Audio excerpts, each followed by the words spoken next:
Hello, there we go. Okay, sitting the fuck down. Accomplished. There we go. Okay, so yeah, thanks for having me, guys. Thanks for the roast this morning. That was a great little breakfast table I had there. I want to welcome you guys to our panel today. We're going to be talking about email marketing and kidding. All right, I'm going to be your panel moderator, and we are running a little early, which is good because I think this topic is going to have some great information from our panelists. But it does mean that I'm going to go short on my involvement. I'm just going to kind of herd the cats here, make sure you guys get great value out of them. I am prone to calling bullshit, so if I hear something that's bullshit, I'll call it. But I think we're going to do pretty good. My name is Duane Forrester. I run the Webmaster Program at Bing. So if you all have websites, you should have the tools. Let's see, who else do we have up here? Jason. There we go, Jason. And Jason, you know what? You do your intro, because you know you better than me. Yeah, I'm Jason Hartley. I work at 360i. I'm a director of search. I think they're calling me a practice lead or something like this for this. Yeah, that's what we got here. Practice lead. And then we've got Murthy here as well. So. Hi, my name is Murthy Nukala. I'm the founder and CEO of Adchemy. We're a company based in Foster City, California, and we're all about intent. We love this space, so very excited to be here. I have to say, I've been to a lot of conferences. This is the most fun, I have to say. I'm very surprised at how informal it is, and I'm definitely coming back. It's a great show. Awesome. Neil, you want to hop in there? My name is Neil Sorenson. I am the director of search at Zagg. We are a mobile accessory company. I have to agree, this is a pretty fun conference, and can't complain about the food. Just happy to be here. Hi, I'm Damon Tassone. I'm the Chief Revenue Officer of Intent Media, and very happy to be here. Good morning, everyone. I'm John Venverloh. I'm the head of business development for Google Shopping. I want to say thanks to Michael from Yahoo for dinner last night. Can we hear it for him? Where is? Let's see. Okay. He's on the. There we go. And also Dave Tan for the drinks for the second round. Yeah. And I was not there for the third round, but I imagine that was good too. And I didn't see any of you in the gym this morning, so I imagine it was a lot of fun. Thanks for having me. John, wait, time out for a second. Time out. There's a gym here? Were you in the gym this morning? I was in the gym this morning. Or did you just walk by and look in to see if, you know? It's like, because I do that from time to time too, right? Bullshit, so. Yeah. No, well, it's an attempt, you know? That's all. I know there was a gym in my hotel this morning, but I was nowhere near it. Guaranteed. Actually really nice, yeah. Is it? I imagine. This place is stunningly beautiful. So to the team who organized this, wow. You know, I'm literally here for 45 minutes, and I'm coming back next month, so I think I might actually stay out here and then commute into Salt Lake City. I know. Then I'm Canadian. I do everything ass backwards, right? But the experiences you have in life. Holy crap, I almost ran somebody off the road because the mountains are so beautiful this morning. There you go. You know, Avis gave me a big-ass Ford F-150 pickup truck. It was like, what else do I do? You know, own the road. All right, so we're going to move on to this, guys. So we had been circulating some questions back and forth, you know, kind of prep before this got started. And as we go on with this, if folks have questions, you know, shoot the hand in the air, do your thing. Special prize for anyone who stands on the table and spouts water like a fountain. Okay? What's the prize? From their lips. What is the prize? Just asking for a friend. Dude, depending on how good it is, Neil, I will come up with something, right? Up to and including a well-broken-in Nokia Lumia 900. Yeah, that's right. Last year's technology, people. There you go. So I'm gonna dive in here with a couple of folks. You know what? I'm actually going to start. Part of this discussion is around site search and then social and apps and these kinds of things. And I found it very interesting, the Forrester research, not my research, the other Forrester, where you know, they were looking at this and saying that 30% of people had started their shopping experience at a location like Amazon as opposed to at Google or at Bing. I'd like to dig a little more into that to understand that study a bit more, because my background in search tells me that people are researching things in a broader context than maybe going and doing research that they think is the start based on pricing. So there's a little difference in thinking there, I believe, but the bottom line is the same. If those trends are shifting, what do businesses do to actually get into that space, to get in front of those people? So we're going to take a look at some of these things today, and I think what I'm going to do is, you know, and I'm going to start with Jason on this one. We talked a little bit about this one. So, payment and loyalty apps, they're representing new challenges and opportunities for folks. I mean, if you're about to pay for something and then you get a notice on your mobile device saying, hey, if you add this object, we'll give you 50% off. I mean, that's got to be a compelling sell for a business. How do they get involved? How do they take advantage of these things? How do they know about those technologies and implement them? And as Jason so eloquently put it, it's got to be a hell of a lot better than a box of Tic Tacs at the checkout stand. So what do you think, Jason? First of all, I do like Tic Tacs, so I don't want to go afoul of anyone who's a fan. But I think that it's an interesting point, and it's not exactly search, but it just talks to about how there's so many different ways to reach people, and they're out there and they're searching out in the real world, and we can actually get in touch with them because they have their mobile phones. I think about I go to Starbucks every day basically, and I have a passbook, and it knows when I walk into my Starbucks. What I do on the weekdays is very different from my weekend, though. I get the same thing on the weekdays, but on the weekends I'll sometimes get my wife one of those cranberry caffeinated things, or something for my kids. So why is it that when I walk in, but a lot of times I don't. But so if I walk into a Starbucks and I get a little note saying, hey, why don't you get 15% off a cake pop or whatever, it's a really great way to get me. And they have all this behavior of mine that you have all stacked up, and you won't waste your messaging on the weekdays when I'm not going to buy it because I'm at work. But I think that it's a really compelling thing, and you think about like what Walmart's doing, and they have an app when people walk into their store. They know they're in the store. They send them messaging. They give them they're letting them have offers. I'd like to retarget those people. If you know where people are, if they've accepted the fact that they're being tracked in the store, if they don't buy the things that they looked at, we can retarget them later on. As they're part of whatever network. So there are just really a lot of different opportunities in that way to get in front of people smarter and upsell, cross-sell, and all that sort of thing. Guys, anyone else want to jump on this one? Yeah. I think that at Google, what we're trying to figure out is how are people using their devices and how are they going to be using them, and helping marketers close the loop if they've been doing some searching online on the desktop, or if they've been looking at a tablet on the couch in the evening. And then the next day they're using their mobile phone at a store. Can we present the right offer? And I think that what we're working on with Google now, for those of you who've heard about this, is using that context to surface great content, whether it's an offer from a retailer for a better cup of coffee, or a different consumer electronics device, or it's simply knowing that, hey, you're supposed to be at the airport in 3 hours and the traffic is backed up on the freeway, you might want to leave earlier. And so if we have information about that person's calendar because they're using calendar, or we know what they've purchased because their receipts are going into Gmail, or they've been doing a search on their desktop device, then we can provide more context and really help them, and really help turn intent into action is what we're looking at. Yeah, I mean, and at Bing, we take a similar approach. We're looking across all of that data ecosystem to try to understand how to help somebody complete that task they're looking for, and also to make sure that it doesn't interrupt other things. I mean, you're sharing the data with us. We have that.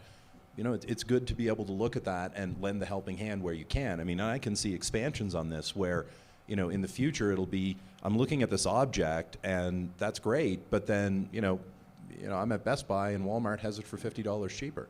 So then my phone is alerting me, telling me, hey, look, we know that you're a deal of the day type person. We know that you're a couponer. We know, in fact, you're a hoarder. And so we're going to tell you right up front that the store across town actually has it for cheaper, and it might be worth your while. So, that truly is technology helping the individual then. I don't know how that's going to work with partners, but hey. So can I provide just a little bit of overall framework for this? So the way I think about it is, for 15 years, we've had one dominant modality of consumer searching, and that is there's a query box, and users type in words into a query box. But what's emerging, and this really has coincided with the emergence of mobile, is you have a lot of substitutes for people typing things into query boxes. A really good example is Yelp. If you use the Yelp app on your phone and you find a Thai restaurant in Deer Valley, Utah, you're not using Google or Bing to do that same search. So you have a lot of, a laborious way to call it is a verticalized information utility, right? So you have Yelp, you have Foursquare, you have Urban Spoon, you have a lot of specialized apps that allow you to complete the same task and get in fact better information than you would just by searching into a search box. So those are search substitutes. So you have searches and you have search substitutes. And then you have what I think of as search precursors. So examples are discovery sites like Pinterest, and now eBay is trying to mimic Pinterest, where if you go to Pinterest, your interest is sparked, right? So you look at some red leather boots and you say, I really want those red leather boots. You didn't know you wanted red leather boots before you went there. So intent is generated at discovery sites. And search is a really good way to harvest that intent, right? So after that intent has been generated, you can go search for that in one of a number of places. So there's search, there's substitutes for search, and precursors for search. And I think that a lot of the innovation you're seeing is essentially people trying to anticipate users' needs and also fulfill them as soon as possible, as soon as those needs have been surfaced. So that hopefully that's actually a really interesting lead into one of the topics that we had kind of discussed on our prep was, these smartphones now, right? Like, raise your hand if you have a smartphone. And then everyone look at the people who didn't and wonder why they don't, Oh, that's okay, you got it covered. Brilliant recovery there.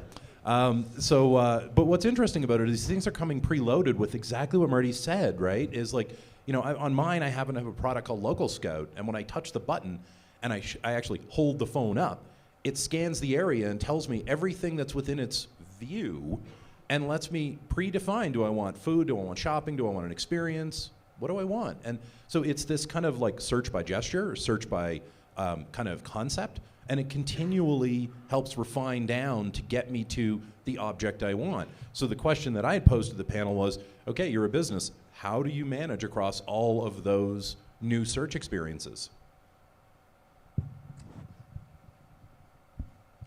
So, well, I'll jump in. So a little bit again of, so the ultimate reality for businesses is actually going to be fragmentation. So previously you could focus on AdWords and nothing but AdWords. Now just within AdWords you have, geolocation, you have, product targets, you have, rich, you can do your remarketing lists in search. You've got all sorts of mobile device targeting. Now you have Google Shopping. Now you have, so the number of options just within that one platform has just exploded. So now you take that, you replicate that across the Yahoo Bing network, then you go into mobile traffic sources. The number of sort of sources of that intent that you want to reach as a marketer is just exploded. And that's because consumer behavior has exploded, devices have proliferated, and so the one reality you're going to face is fragmentation. The real question to ask is then, what is going to be that join? What is going to be the way to unify this very fragmented, very disparate world? We have a point of view, and we believe that should be intent, that there should be a way to express intent, to represent intent, have a vocabulary for intent that transcends search, that is connected to search, but transcends search and is able to map into all sorts of new behavior in new devices and new contexts. And we think that that's not yet here, that's actually emerging, but until the time that emerges, it's just going to be more pain. I think that's exactly right, and the only distinction I'd make is that I actually think it has arrived in a few specific areas, and you mentioned this at the beginning. So I think what's made search engines great, a lot of things, but three main things: massive scale, overt consumer intent, so consumers saying this is exactly what I'm looking for, and then the fact that that's accessible to advertisers in real time when the consumer's expressing that intent. And I think, as Murthy said, there are a bunch of search substitutes proliferating, but on the desktop, there are a couple examples of where they've already arrived. I think Amazon, as you mentioned, massive scale. So the Forrester study that they did, and if people aren't familiar with this, in 2009, Forrester went out and asked people, where did you start your research for your most recent online transaction? And about 14% of people said Amazon, and 28% said search engines. They did that again in Q3 2011, and 30% of people said Amazon, and 13% said search engines. So obviously, Amazon has massive scale. The intent that consumers express there is overt. They're there to shop and to say, I'm looking for this. And Amazon, through their ads program, which is getting a lot more press, is making that available to marketers. So product ads, there are a lot of data points out there. Some suggest it's $1 billion business already. Channel Advisor says it has one of the best returns for their clients. So this is a real search substitute that's arrived. Another one that we're very familiar with is in the online travel space. So the top 5 online travel agencies have about 2.5 times as many flight searches each day than on the search engines. So they have a lot of scale. That scale is very specific. A lot of search engine searches for travel are cheap flights to Miami. On an online travel agency, it'll be flight from Salt Lake City to New York, departing on this day, returning on that day. So a lot of scale, very specific intent. And if you've shopped on one of the online travel agencies recently, you'd be hard-pressed not to see a highly integrated, very competitive ad that lets you execute that exact same search on that site's competitors. So I think those are 2 real examples of where they're search substitutes, if you will, that have already arrived in the marketplace. And I think there are others that are emerging, and it will continue to emerge. And so this notion of search being synonymous with search engines, I think has really evolved and will continue to evolve on both the desktop and mobile devices. And if I could add, I would like to add that we are trying to move beyond the paradigm of the 10 blue links and to try to get to folks quicker to what they're looking for. And so we have these knowledge panels if you're looking for information that will give you a whole lot of canonical content about whatever it is you're looking for. If you do a flight search on Google now, you'll get pretty good results through our ITA integration. We're now doing a beta in the Bay Area for cars. So if you're searching for a new car, you'll actually find inventory of cars that are available in the Bay Area. And you can refine based on what color, what model, what trim level, all of that you can do on a car site. So for certain verticals, I think we're expanding more into that refined search as well to try to harvest, if people are looking for something broadly, to get them to what they're looking for more quickly. So hang on a second, guys. Neil, did you want to add into this? Oh, yeah, I was just going to follow up on what Damon said about Amazon, and I can probably be sort of the testimonial for Amazon product ads, at least for right now. We got started on Amazon product ads really just at the end of this year, and the return has been unbelievably good. So, Channel Advisor certainly wasn't lying when they talked about the returns for it. So, for an e-tailer like us, especially we have accessories, it's what we like to call our, we have iPad keyboard cases and stuff like that. So for the Amazon market, it's great. And really in comparison shopping in general, not necessarily just Amazon, but there are dozens of other comparison shopping engines that are another search substitute. And so depending on your industry, obviously, it's really only for e-commerce, but every one of those is a search substitute, and they can work very, very well. I think, with Amazon, they have such a great advantage in that they have everything. You don't have to leave the Amazon site. You can buy it from all sorts of different partners. And then you have Prime. So, people, they have that loyalty program. And so it's a really amazing thing. However, I think their search, to your point, if you're researching, it's not very good. If I type in blue jeans on Amazon, the second result is for perfume. If you type it in Google or Bing, you're going to get a lot of information. You're going to get a few categories of information. But going to the knowledge graph and things like that, it's just so much smarter, and it's going to be so much more valuable to people. And people are probably thinking, I'm not actually starting my search, And I think the great thing about an Amazon or a Yelp or whatever is that people have already sort of identified who they are, so their intent is there. So there's an advantage there, but at the same time, Google and Bing has the advantage of producing better results. So if I were Amazon, I guess I'd be stealing engineers right now. Well, I think it's better results in context, right? From a pure research perspective, Sure. Yeah. I think that holds true. But sometimes when you come down, you're actually looking for a price on an object. Yes, absolutely. You end up filtering into those specific areas, and it sometimes fulfills the need directly for what you're looking for. Yeah, Murthy? So both John and Jason mentioned the knowledge graph, and I wanted to make sure that point was really underlined. So search for the longest time has been statistics-based, right? So the fundamental innovation in PageRank was that it was a popularity contest. So you essentially took a query, PageRank was essentially maintaining big counts of things. How many people are actually linking to a given page, using that as a proxy for that page being the authority on something, and essentially then displaying the result. So there was a great article in Xconomy a couple of days ago about the second brain being built at Google around the knowledge graph. So they bought a company called MetaWeb. MetaWeb had a product called Freebase, and Freebase was essentially what is called an entity graph. An entity graph tries to represent real-world knowledge as entities, which are things, places, people, products, etc.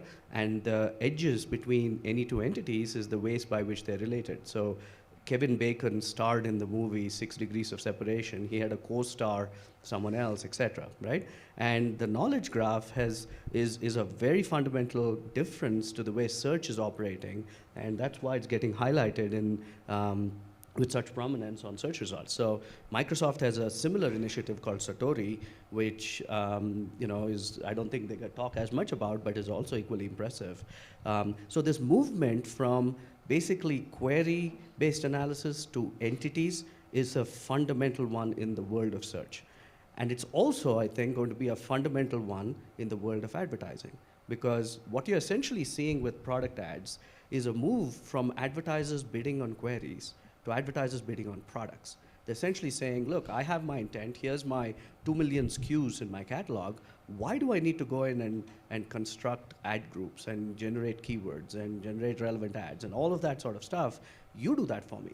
Now there's a whole series of things that need to happen before that vision gets fully realized, but a real fundamental shift, and you're going to see the shift happen not just in product, but you're going to see it in travel, in cars, and it's going to get more and more verticalized and more fine-grained.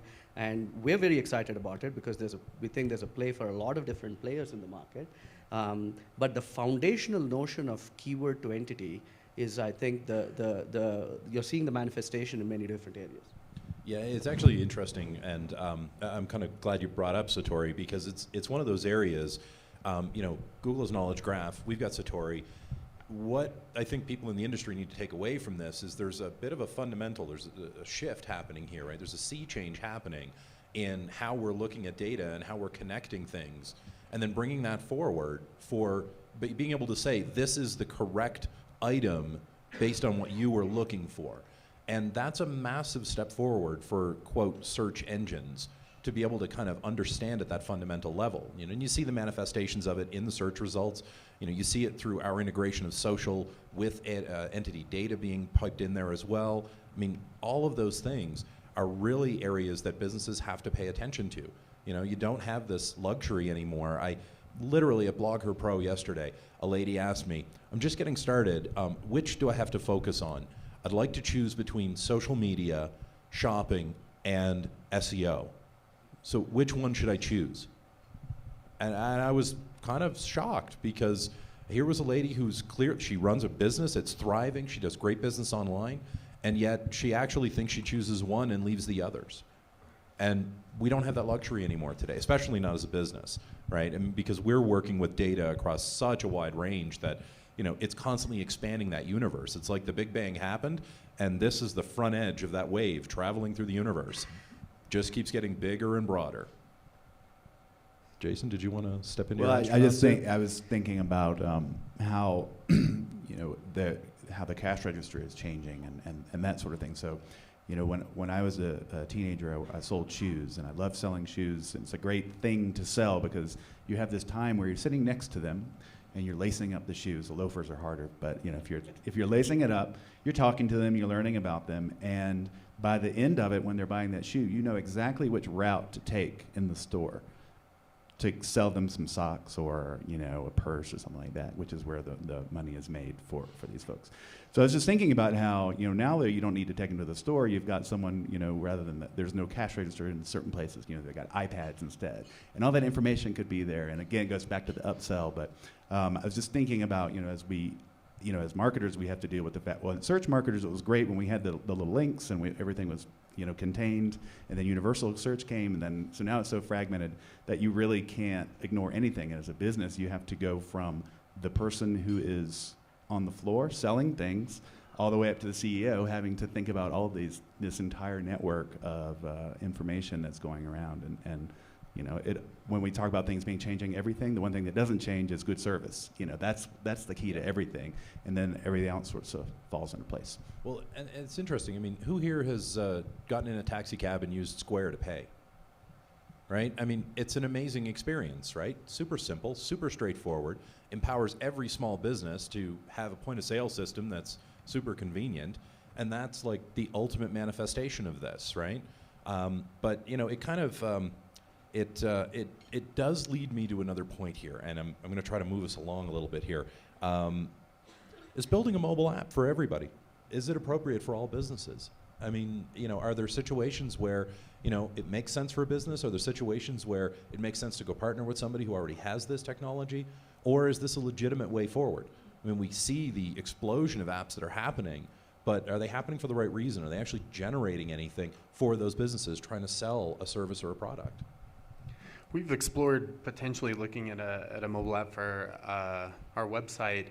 And it's tough because we have a very loyal or customer base, and often we'll find that they'll make 3-4 purchases in a year. But you know, is 3 or 4 purchases in a year really warranting a mobile app? You know, when we look at the sites that we use really heavily, I mean, Amazon. I buy from Amazon probably 6 or 7 times a month, really. And I didn't know they had a mobile app until, no joke, like a month ago. Even so, I still prefer to use the desktop app, and so if you commit to a mobile app, you're still going to have people who will never get it and still use the desktop always. So then you kind of have to look at it and say, you know, what is going to be the incremental lift on it, because certain people will simply never adopt it. But you also have to look at either what are you selling, how often are you selling, you know, how realistically how often is someone going to come back into your app if your product base or your offerings are low. I agree. I think that it's a question for, you know, marketers to think about how are people interacting with my brand and with my products, and are they using them frequently? Like the Amazon example, maybe you should have it. If you're Walmart and you want to annotate where your products are in your aisles, or if you want to use indoor maps and help your shoppers find what they're looking for, or if you want to enable an endless aisle if you're out of whatever it is, then an app makes a lot of sense. For brand marketers, there are some good examples of some really clever things that people are doing. Charmin has this application called Sit or Squat. And it's, you know, it sounds a little bit provocative at first, but it's actually pretty useful. So it's an app that lets people map where there are public restrooms and the quality of the restrooms, right? And so if you're in a city and you need to change your baby's diaper or what have you, you might want to know that this restroom is rated as a green and this one over here is rated as a red. And you know, all along you're thinking about Charmin and you're thankful for Charmin, but they're probably not selling toilet paper through that app, right? Yeah, I mean, we're learning some amazing stuff here, guys. Right? John obviously has a predilection for toilets. You know, Neil's clearly a hoarder, right? 6-7 times, you know, a month. And Jason's all about the feet. You know, so. Damon, anything you want to add on this one? You know, go ahead. I dare you. Yeah, so I think what Neil and John is saying makes a lot of sense. And in the mobile app world, Neil mentioned loyalists. I think apps are, if you're a commerce site, it's really about engaging with your loyalists or a subset of your loyalists who want to use an app. And it's a way to engage with them or perhaps get some of your competitors' loyalists to come over to you.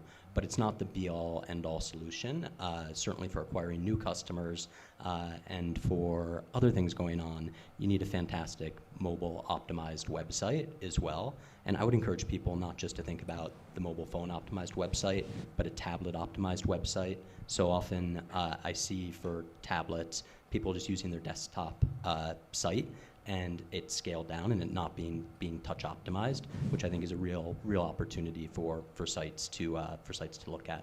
Oh, Damon, you teed this up for me, right?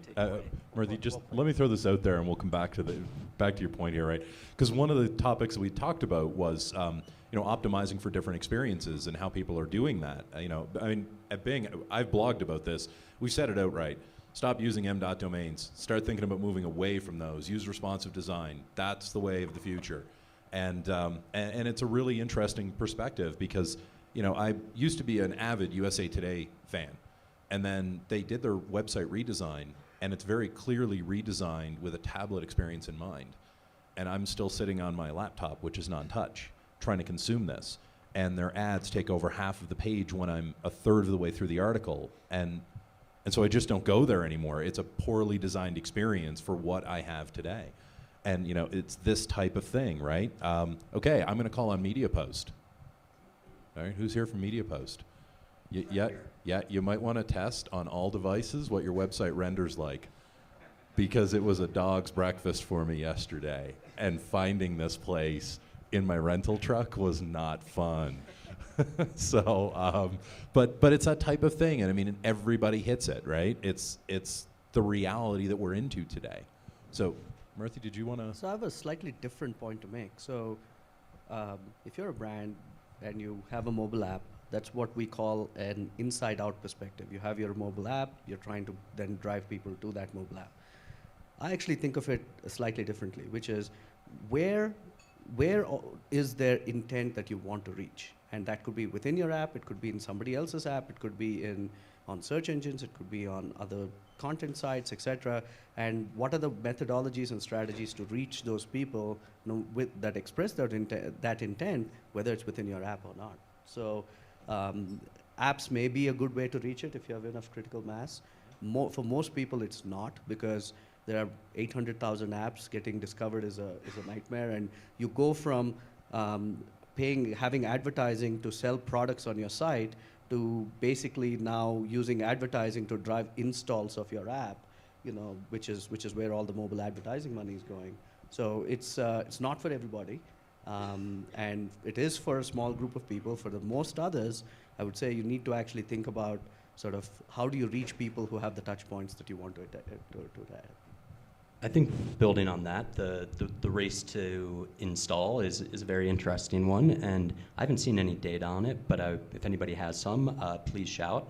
I'd love to see what mobile app fatigue is. So after somebody's installed, they have a lot of apps on their phone. What are the apps that they're engaging with on a regular basis, and what are the apps that they've installed, tried once or twice, and then they're buried in a folder somewhere? So this race to get installs, it makes a lot of sense, but I think there'll be a handful of apps that really win and get used by consumers on a day-to-day basis, and then you're back to square one. Yeah, in the spring I remember seeing a stat that was something like after 30 days, 70% of the apps on your phone, you don't visit them anymore. Yeah.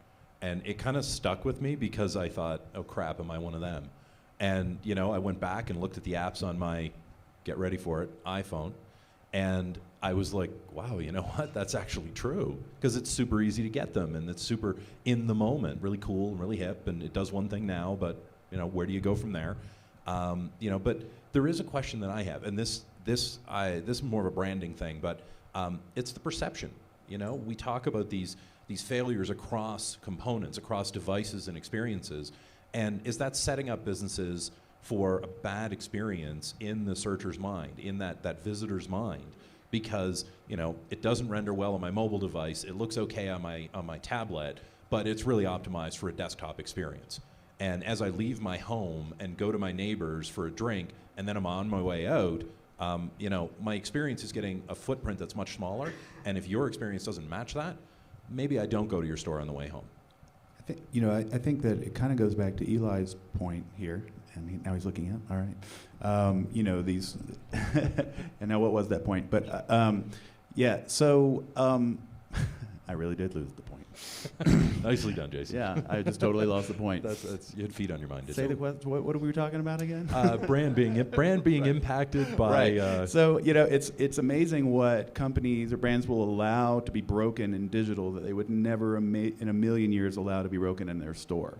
It's broken signage or not, stocking the shelves properly and that sort of thing. And we somehow have allowed that to happen, and we haven't driven home that point. And I think that part of it is that it's hard to quantify it, and it seems like, well, it's hard. And eventually with responsive design and all these other things, we're gonna look back and say, I can't believe we actually had to design an app and a mobile site and a tablet site.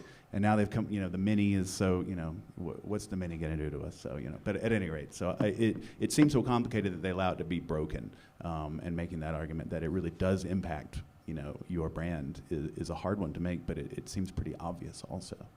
I agree with Jason, and I think it's clear in the checkout process online, if you're trying to buy something on your mobile phone, to try to type in your credit card information, your shipping address, check here if it's the same as your billing, all of that on this little bitty screen, is a real challenge. And so one of the things that we're helping retailers with is a payment system that still lets the retailer own the customer, so we're not getting in the middle of the transaction, but if we have the shopper's payment credentials stored, click here and it makes it easy to pay the retailer, and the shipping information goes through, and that friction is reduced. So we're looking at ways of reducing friction for retailers while still letting them own the customer and own the transaction, and it's still clear that they're buying from whoever the retailer is and not from Google, but we're making it easy to facilitate the transaction so you're not typing in your credit card number. Yeah, and there's a huge benefit to the consumer on this as well, right? Like, because I don't know about you guys, right? But I love shopping,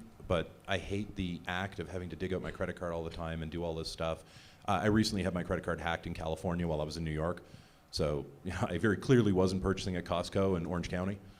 But and so having this kind of near field experience and this fulfillment service, I think is going to be one of these areas of growth that's going to happen over the future. And I do want to come back to this near field concept in a minute, guys, but I see a question percolating. Hi, bringing this back to mobile and search, this is a question for Google. Are there any plans to make a UPC app or something like that and then tying in PLAs into the results? So UPC meaning like Universal Product Code, the Yep. scanning thing? Yep, and tying PLA into it. And tying PLA into it. So we have for some time had Google Goggles, and in Shopper you can of course look things up. And I think it would be a natural progression to make it easy to find things through PLAs. We've gone through a pretty big transition over the past year with Google Shopping, and so I think you'll start to see better integrations across Google products. I like to say that over the years Google has kind of let 1,000 flowers bloom, and now we're trying to make it into a bouquet. And so maybe you'll start to see more of that sort of functionality.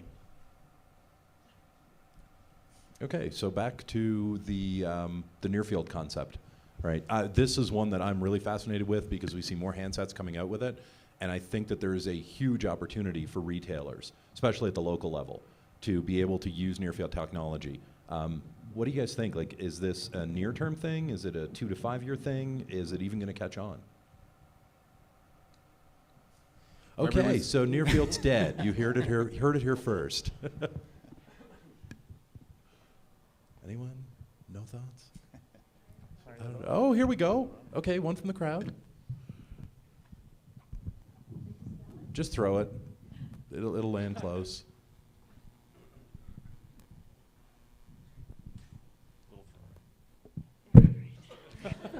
Nice toss, very Olympic. Lori Sullivan at MediaPost. So near-field communication has been building for about 10 years, and it really didn't even gain any attention until Google came out and said that they were going to support it. I'm interested to know, do you really think that consumers are going to embrace this? Well, I think it's an incredible experience for any of you who have bought something using a tap to pay. It's incredible. I think the challenge is that there are a lot of parts of the ecosystem that are necessary to make it work. It's not just about having the NFC technology in the device, but you also have to have buy-in from the various banks and payment systems to enable the entire system to take place. And then you get to start talking to retailers about having these point-of-sale devices and so on. So there's a lot that has to happen. Yeah, it's like the electric car conundrum. Yes, they're great. Yes, we would all buy one, except there are no charging stations anywhere handy. And until the infrastructure's there, the value's not there. And until the cars are sold, no one's going to justify the infrastructure cost. So to get that flywheel going takes a little bit, right? But as someone who has used near field, it is a life-changing situation. I mean, your data can be more secure. It's much more convenient. It's easier to manage. I'm a big fan of it, though I appear to be ahead of the curve.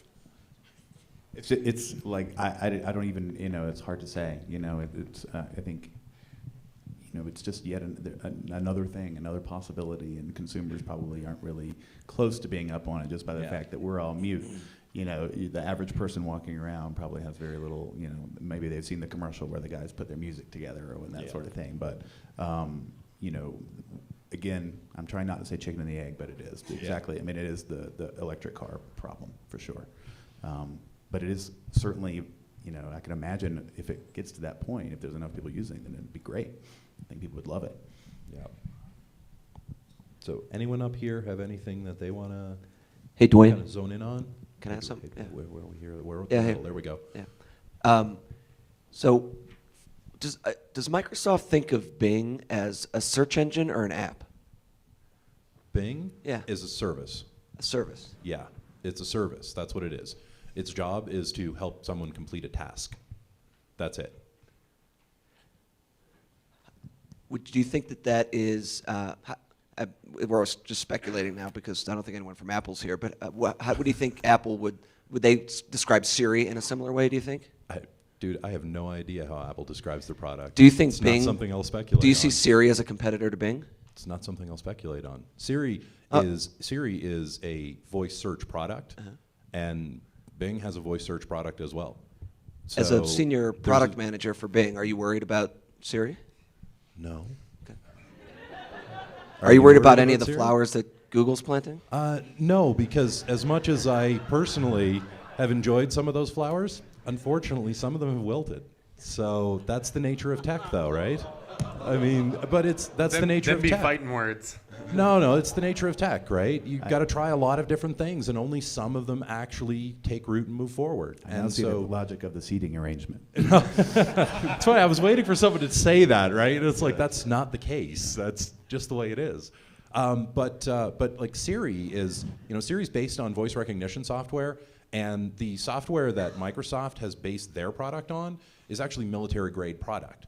So 2 different approaches, similar solutions, but the methodology behind them is a little bit different. I think what's important to take away from that is the fact that major corporations like this are investing in this technology. There's a reason why, right? It's not because a senior VP in the company said, hey, wouldn't it be cool if? It's because that's what people demand. I mean, literally 1 year ago, one of the VPs in my group was leaving to go head up Xbox. And I looked at him and I said, Yusuf, you've got to let me order a pizza on my Xbox. Because I love my Xbox, I love it for music, I'm a casual gamer at best, but I want it to do stuff for me. And now I walk in my living room and I say Xbox, pizza, and it brings up my local pizza shops for me and connect my call through the internet. And because a consumer wants that experience, we're investing in those things. It's like the whole notion of tap, swipe, and pinch. That is actually and I think it was Murthy who went along this, like these are precursors to search. These are intent, we can derive intent of what you're looking for based on the action. And so we're trying to learn from that and use these technologies to support a better, quote, search experience. So I'm going to take this away from a Google Bing fight. The panel is actually not about Google and Bing. So let's take it back from that a little bit. So the summary at a high level, if I were to summarize what everyone said, things are going to get more complex. And the reason is because you have a lot more modalities by which consumers can interact with technology. You have a lot of different channels. You have a lot of ways to express intent as a consumer. And for marketers, what that means is that your world, which was already pretty complex, is only going to get more so. And you have to prepare for that.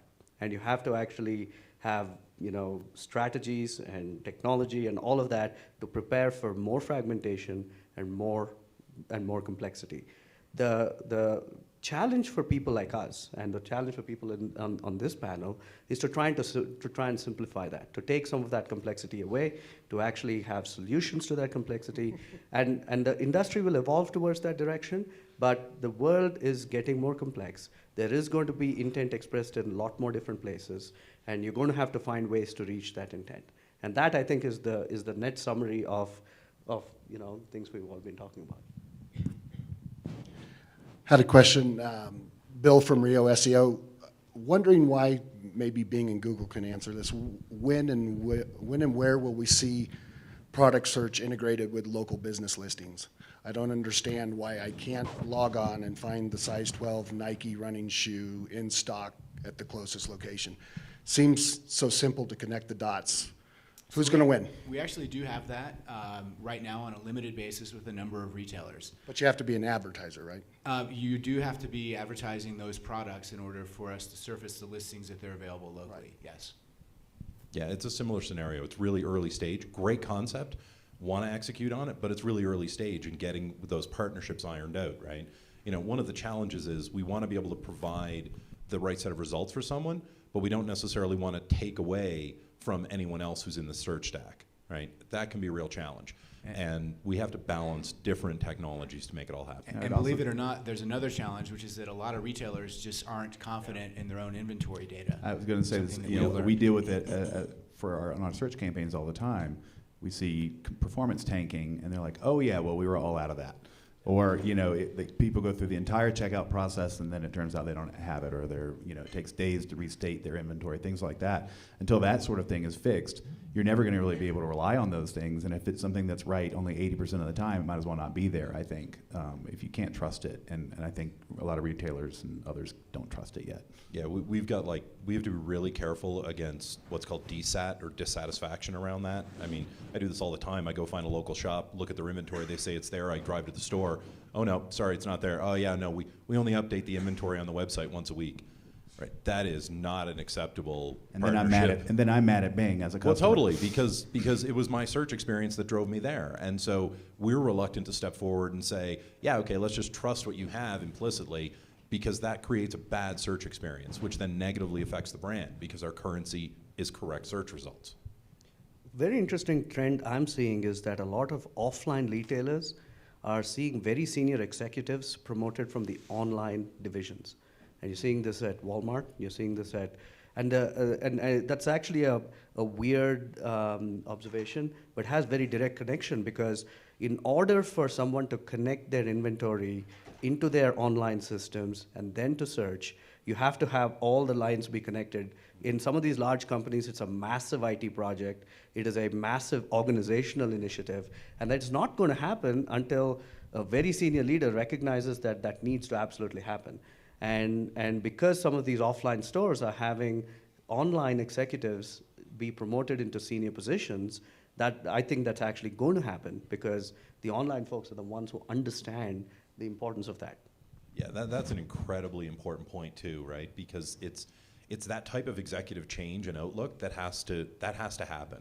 And without that, these complex things, the data that the engines and the providers and aggregators are trying to get to, it doesn't come from the common source. It comes from fragmented groups. You know, I mean, I've seen this across a lot of different companies, and it really is a challenge for everyone. So I'd love to tell you that in the world of search, we can turn that solution on next week.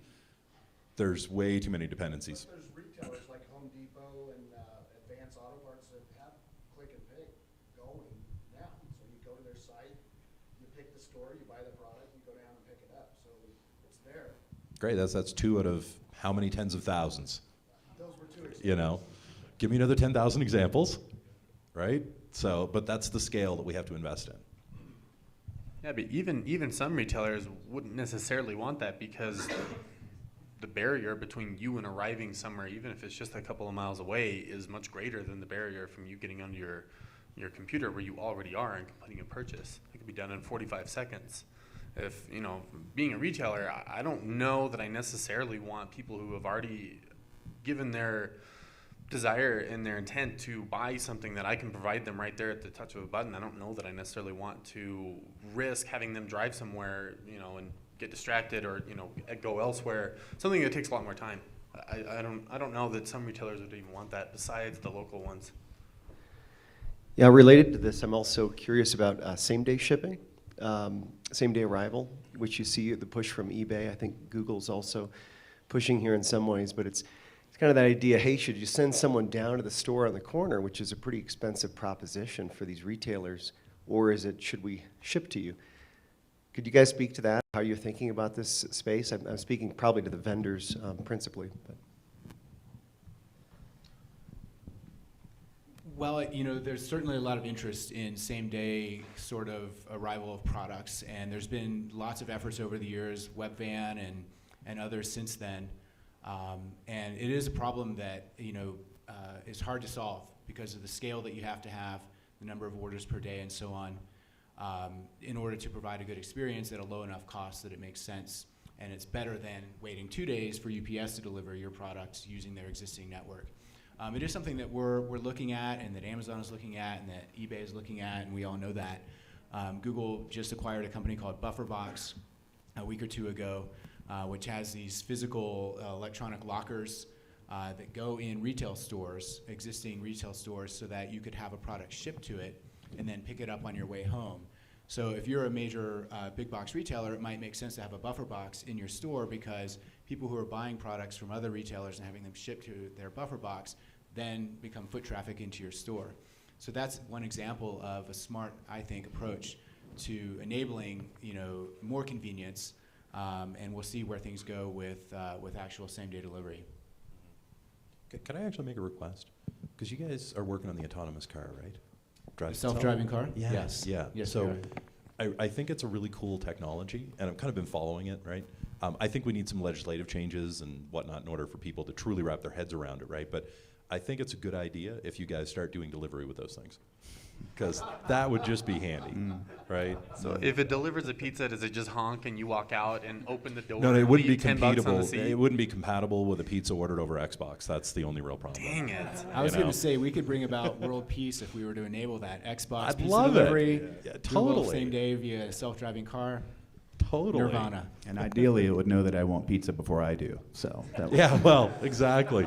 So guys, we're gonna wrap this up quickly. Are we out of time, Rob, or do we have time for a single question? If there's a couple questions, we can take them, but I think we're getting close out of time. Anything? Anyone? No? Oh, here we go. This isn't my question. Somebody tweeted it earlier, but it's something that we spent a lot of time thinking about. How are we thinking about tracking users between device, so mobile, desktop, back to mobile, and also especially when we're dealing with teens on their mobile devices, handing off the sale to mom and dad who may be tied down to their desktop or their laptop? How are we thinking about tracking that through as well? Very carefully, right? It's a big question, and I'll be honest, I don't know that there's a solution yet. I'm in favor of RFID chips in kids, but that only tracks part of it. No, I'm kidding. It is a complex thing, right? But as you start seeing these moves, like, I'll use Microsoft as an example because it's kind of an obvious example of an ecosystem coming together with Windows 8, the Windows Phone 8, Xbox, all of these objects coming together now. You're starting to see that location where, a son or a daughter is logged in, a parent is logged in, they can link those two accounts again, right? Google has a similar ecosystem where you can be in multiple different touch points and have those data points collected there. That is a beginning. It's not the solution. It's one step along the way.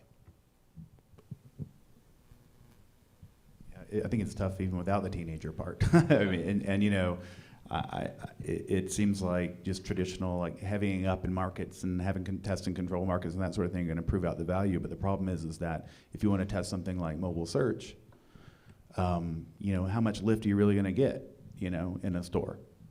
But it's still valuable and it's a big part of it, and it's very difficult. And once again, going back to Eli's point, I think the main thing is like putting it in terms that are understandable. I can talk all day about all the different things, but it's just like, 50 million people use their mobile phones over the holiday weekend, and you tell people that and they're like, okay, great. Well, I don't know what that means. Can you put a number behind it? But if I said 50 million people were watching the Super Bowl or whatever, and they're going to see your ad, then they're really into it. But those 50 million people are actually in stores, a lot of them, and it's like there seems to be an inherent value, but actually putting that number there is really hard, and tying it to all the different behaviors as people, I'm hoping that people will sign in to things more and be, so we'll know from device to device, but I don't know how that's going to be cracked other than sort of a mix of some of the fancy things that we can do and some of the traditional panels and things like that.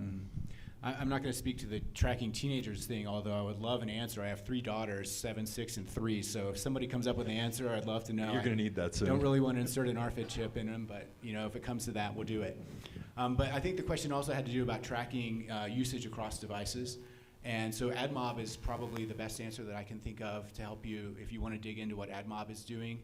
I think AdMob is on like 350 million devices, 3.5 billion ad requests per day, and 300,000 apps. I think we're at a revenue run rate for mobile of 8 billion.